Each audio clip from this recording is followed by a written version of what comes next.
स्पष्ट बोलत असले तरी अतिशय प्रेमळ आहे। लहानपणी काय कबड्डी आणि खो खो वगैरे असे खेळ खेळत होतो। लोकांच्या सहवासातून आवड निर्माण झाली म्हणून खरं म्हणजे राजकारणाला। धर्मेंद्र, राजेश खन्ना पिक्चर आता कॉलेजला असताना बघायचो।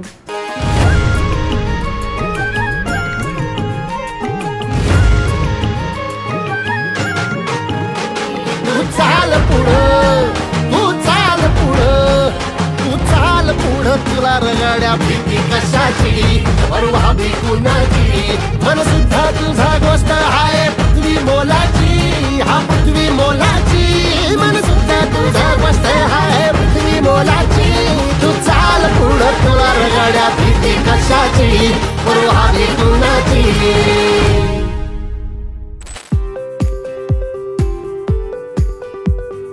आवडता पदार्थ तसा नाश्त्यासाठी म्हटलं तर पोहे, त्याच्यानंतर शिरा, गव्हाच्या शेवया जे त्या पण मी नेहमी आवडीने खात असतो।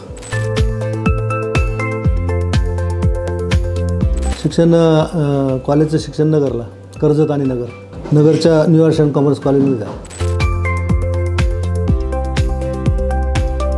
माझं तसं कुटुंब मोठं कुटुंब आहे। मला जवळपास 6 भाऊ आहेत। बाकीचे 5ही भाऊ मला आतापर्यंत चांगल्या पद्धतीने मदत करतायत। मुलं 3 आहेत, त्यांचं देखील चांगलं सहकार्य आहे। लहानपणी काय कबड्डी आणि खो खो वगैरे असे खेळ खेळत होतो। राजकारणात जाईल असं काही वातावरणही नव्हतं, कौटुंबिक परिस्थिती पण नव्हती। पूर्वीचं कोणी राजकारणामध्ये नव्हतं। फक्त पारनेर सारख्या तालुक्याच्या ठिकाणी आलो आणि त्याच्यातून लोकांच्या सहवासातून आवड निर्माण झाली म्हणून खरं म्हणजे राजकारण। धर्मेंद्र, राजेश खन्ना पिक्चर आता कॉलेजला असताना बघायचो। दीवार, निघोजला एक मळगंगा देवस्थान आहे आणि त्या मळगंगा देवस्थानच्या दिवसलाच लागून एक कुंड म्हणून ठिकाण आहे, निघोज कुंड म्हणतात त्याला। त्या कुंडावर नैसर्गिकरित्या जे रांजण खळगे तयार झाले ते अतिशय जगप्रसिद्ध आहेत। देशातून आणि परदेशातून देखील लोक त्या ठिकाणी भेट द्यायला येतात। त्या रांजण खळग्यांचं निरीक्षण करतात, त्याचा अभ्यास करतात। साकोरला जाताना किंवा टेकडवाडीला जाताना त्या डोंगरातून घाटातून पायी खाली उतरत जायचं। अशा ठिकाणी मी रस्ता खरं म्हणजे केला। आता तो रस्ता केल्यामुळे मी लोक डायरेक्ट 1-1.5 किलोमीटरच्या अंतरात खाली जातात। मी प्रचाराच्या दरम्यान काही गावांमध्ये फिरत असताना लाडकी बहीण हा विषय काढल्यानंतर त्याने असं सांगितलं की कालच भाऊबीजेला माननीय अजितदादांचा कॉल मेसेज येऊन गेला आणि ते सांगताना त्यांच्या चेहऱ्यावरचं जे हास्य होतं ते निश्चितपणे सांगून जातं की ही योजना किती लाभदायक आहे।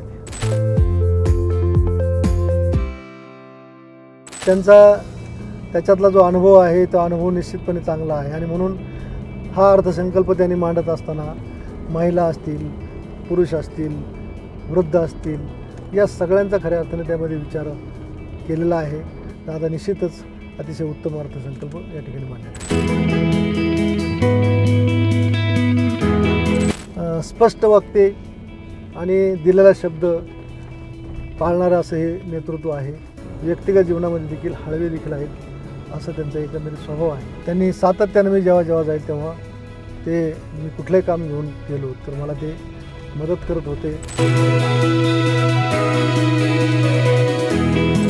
दादाचा वादा म्हणजे दादांनी ज्या काही योजना आपल्याला दिलेल्या आहेत त्या योजना म्हणजे त्यांनी जिथं ज्या कार्यक्रमात जातील किंवा जिथं काही कबूल करतील, वादा करतील तो पूर्ण करण्याची त्यांची जी धमक आहे ती इतर कोणातच नाही। सकाळी 7 वाजता ते ऑफिसला रेडी होतात आणि दिवसभर कामामध्ये असतात आणि प्रत्येक कामामध्ये स्पष्टता असते। राजकीय नेता म्हणून अतिशय प्रगल्भ आहेत, अतिशय धाडशी आहेत, स्पष्ट बोलत असले तरी अतिशय प्रेमळ आहे।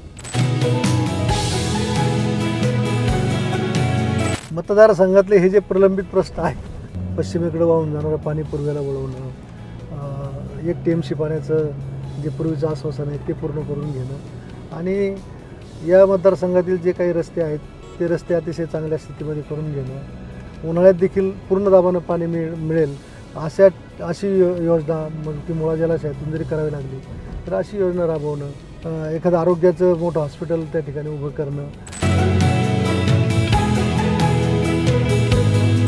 अजितदादांच्यावर पहिल्यापासूनच माझी श्रद्धा खरं म्हणजे होती. एक कामाचा मनुष्य आणि अजितदादांच्यावरची जे आहे ते प्रेम काही कमी झालेलंच नव्हतं. आणि अजितदादांच्या माध्यमातून कुठलंही काम आपण घेऊन गेलं तरी ते होतं. ही एक खरं म्हणजे जमेची बाजू त्यांची आहे आणि म्हणून अजितदादांच्या बरोबर राहण्याचा